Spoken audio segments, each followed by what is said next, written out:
Greetings, everyone. This is Long Nu. Welcome to Spiritual Science. Today I'll be talking about vegetarianism in Buddhism. The great compassionate mind is the Buddha's mind. The spirit of Buddhism is compassion and equality. If we wish to attain a mind of compassion and equality, first we must not kill. Second, we must save and protect lives. Third, we must practice vegetarianism. If we can accomplish all three, our compassionate mind will manifest. To practice Buddhism is to learn from the Buddha, learn from the Buddha's purity of body, speech, and mind. To learn from the Buddha's body is to emulate the Buddha's actions. All the actions in our daily lives should be proper and meet the highest standards. Learning from the Buddha's speech is to always be proper in our speech. No bad-mouthing, backbiting, lying, or frivolous speech.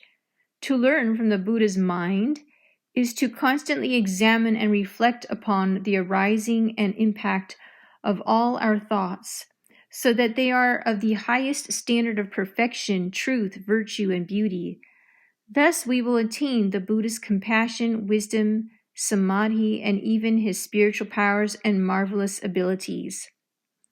There are misconceptions about vegetarianism. There are many expedient means to help us attain purity of body, speech, and mind. Expedient means can be thought of as a bridge or a pathway, whether at work or in spiritual cultivation. It will not be easy to succeed without using expedient means. In cultivation, a first expedient means is to practice vegetarianism. The spirit of Buddhism is compassion and equality. If we wish to attain a mind of compassion and equality, first, we should not kill. Second, we should save and protect lives. Third, we should practice vegetarianism. If we can accomplish all these, our compassionate mind will manifest. A compassionate mind is the Buddha's mind. Therefore, even though practicing vegetarianism seems ordinary, its significance is profound and far-reaching. However, many people nowadays feel that they need not be vegetarians to practice Buddhism. Some scholars have even publicized mistaken views which have influenced vegetarians to start eating meat.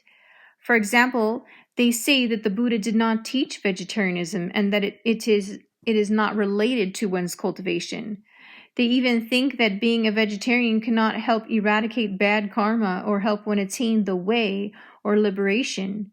They also give many examples that misguide people, saying that animals such as cows, horses, and elephants eat grass still, but are butchered and suffer in the three wretched realms. Therefore, being a vegetarian does not help our cultivation. In practicing Buddhism, if our viewpoint is wrong, the direction of our cultivation will be in contradiction to our goal. Even though we spend much time and effort, we gain no benefits. Cultivation should focus on our mind. The slightest error leads to endless mistakes. Acting against the way, we stray further and further from the way. If we encounter steep cliffs and precipices, we will fall into the precipice, creating problems for ourselves. Being in accord with the compassionate mind, if we investigate the view that being a vegetarian does not lead to liberation, and cows are vegetarians but still get slaughtered, we will see that cows, sheep, and horses eat grass not because of their own resolve. They have to eat grass or they will die. Therefore, it is a form of retribution, a form of suffering. In Buddhism, we must examine our intention. Only when our viewpoint is correct can we benefit from our practice. We should understand the true aim of vegetarianism. Cows and sheep are herbivores, but they do not resolve to be so. We are vegetarians out of a mind of compassion and equality. So this is very important to understand that difference. So these vegetarian animals like cows and sheep, they're going along their lives and they're eating the grass. They're doing so automatically just by nature. They're not thinking that they have any choice in the matter. They're not thinking that they have any other choice of foods. It's instinct for them to eat the grass, and it is due to their karma that they're in those bodies, the body of the cow, the body of the horse. And we as human beings, we have a higher consciousness and we have more responsibility to make a choice and to make a compassionate choice to not eat animal flesh, because we have that ability. We have the mind to be able to choose and have a compassionate choice to not eat sentient beings. So, furthermore, many people who have no religious beliefs are also vegetarians. This is due to their fear that animal flesh contains too many antibiotics, hormones, and poisons. They worry that eating meat will cause hardening of the arteries or cancer. Many in the health professions advocate vegetarianism, even raw vegetables. These views are based on the wish to maintain health. If the capacity of their mind is constrained to self-interest, then it is not in accord with the intention in Buddhist practice. Yes, you see, some people just do vegetarian for health reasons, but then any little change in health, they could easily, without one thought, go on to eating meat. That's the difference. But someone doing it for these compassionate moral values will not change their value just because of some sort of bodily change or something. So to be in accord means to have the mind of compassion and equality. To have a mind of equality and compassion is to be like a Buddha or Bodhisattva. The Lotus Sutra says, "When sentient beings are happy, all Buddhas are happy." This is such an important quote. It's so much overlooked. When sentient beings are happy, all Buddhas are happy. So you see, this is what it is about. Our happiness can't be self-interested. We have to look beyond. We have to look to all the living beings, and especially the sentient beings. If the cows are being slaughtered by the millions, and the chickens being slaughtered by the millions and living horrible conditioned lives, how can we be happy thinking thus? How can we take any kind of pleasure in the act of eating that flesh that the animal has suffered so much? It is completely hypocrisy. So, a mind of great compassion is the foundation of all bodhisattvas. Great compassion gives rise to the Bodhi mind, and the Bodhi mind gives rise to enlightenment. What is a compassionate mind?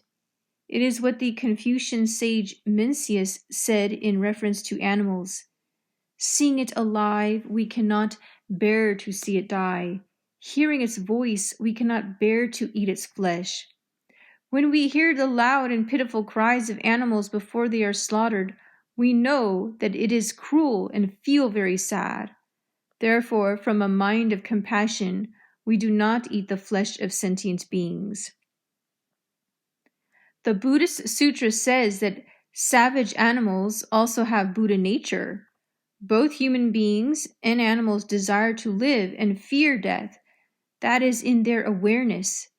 Therefore, the first reason for being a vegetarian is entirely based on the mind of compassion and that all sentient beings possess the Buddha nature.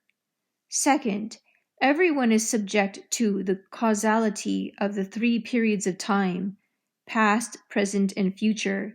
If we now eat the flesh of animals, the pain and suffering we inflict upon them will similarly be inflicted upon us in the future.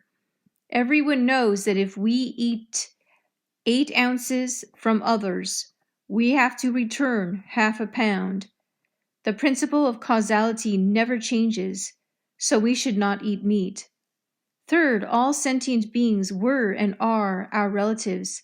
Therefore, we should save and protect all lives as we treasure the lives of our families. In order to be grateful and repay kindnesses, we must have compassion. It is due to previous karmic affinities that we are together with our parents, teachers, brothers, and fellow cultivators in this life. However, there are good and bad affinities. If we have formed good affinities with others in the past, we will get along with them in this life and help each other. If we stole from or cheated people or did not get along with them, then we meet them in this life. Then when we meet them in this life, they will cause trouble or even become our enemies. This is due to the causality of the 3 periods of time. If we observe carefully, we will realize that causality affects every aspect of our daily lives. The suffering of transmigrating in the 6 realms. Once there were 2 great masters, Han Shan, Cold Mountain, and Shide Foundling, who were the incarnations of Bodhisattvas Manjushri and Samantabhadra. One day when Han Shan was traveling and teaching amongst people, he saw a wedding feast in a village with over 100 banquet tables, accompanied by drums and cymbals. Everyone was having a good time, but Han Shan began to sob. When relatives and friends of the wedding party saw this, they scolded him. "You are crazy. This is a joyous occasion. Why are you weeping?" They wanted to chase him away. Han Shan replied, "I am not crazy. You are the crazy ones." They said, "You are acting like a fool. Why do you say that we are crazy?" Han Shan then sighed and recited the following verse. Transmigration in the 6 realms is suffering. The grandchild is marrying his grandmother. Cows and sheep sit in the honored seats. Relatives of the wedding party are being cooked in the pot. Most people do not have the wisdom eye, the Dharma eye, or the heavenly Deva eye. Therefore, they cannot see the transmigrations in the 6 realms. They do not know that the bride and groom were actually related as grandchild and grandparent in the past. That is why Han Shan lamented that everyone is living in delusion and confusion. Cows and sheep sit in the honored seats. Relatives of the wedding party are being cooked in the pot. The wedding guests were cows and sheep that were killed in a previous life and were born into this life as humans sitting in the honored seats. The chickens, ducks, fish, and other animals being cooked were relatives of the wedding family from previous lives. The Buddhas and Bodhisattvas have the power to see into the past so they can see karma connections clearly. That is why, based on compassion and equality, they tell us not to eat the flesh of sentient beings. Transmigration in the 6 realms is great suffering. If from life to life we do not practice the way diligently, we will be reborn unceasingly. One of these 6 realms, the highest, is the heavenly realm. If we practice the 10 virtuous acts, the 4 dhyanas, and the 8 concentrations, we can ascend into the heavenly realms. The 2nd realm is the asuras. The asuras have the blessings of heaven, but not the heavenly virtues. They have ugly features. 3rd is the realm of human beings.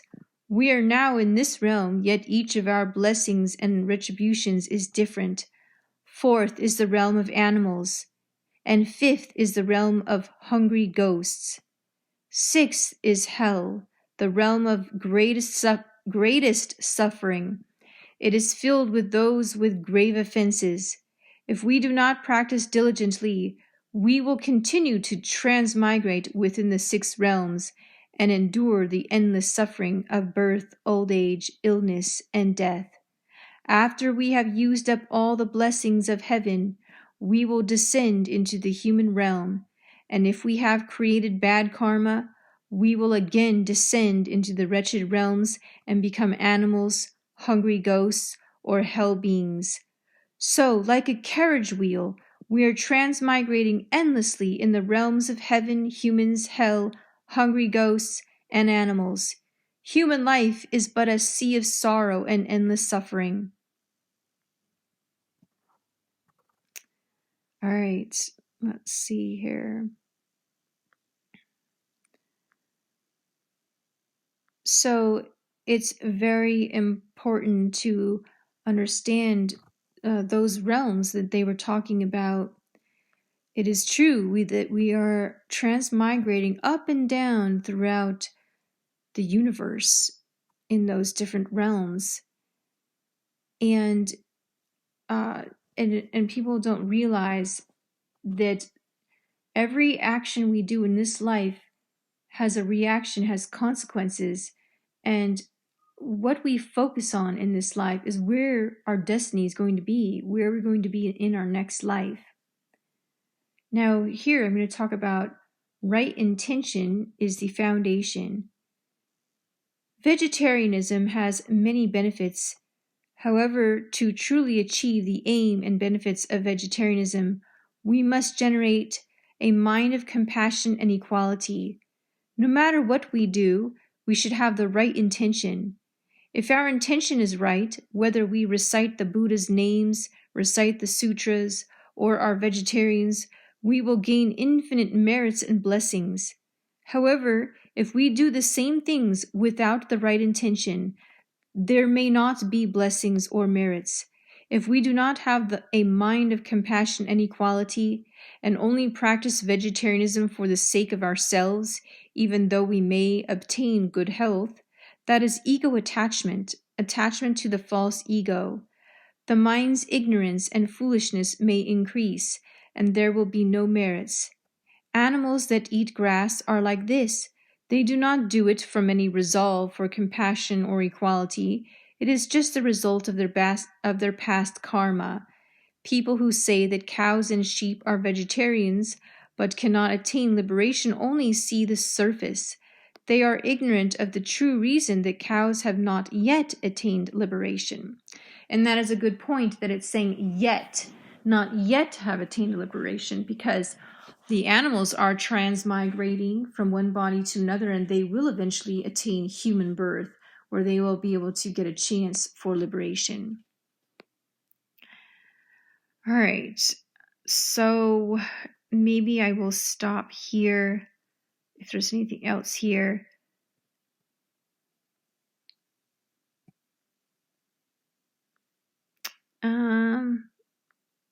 I think I'll stop here, and I might do a part 2 in my next talk on vegetarianism in Buddhism.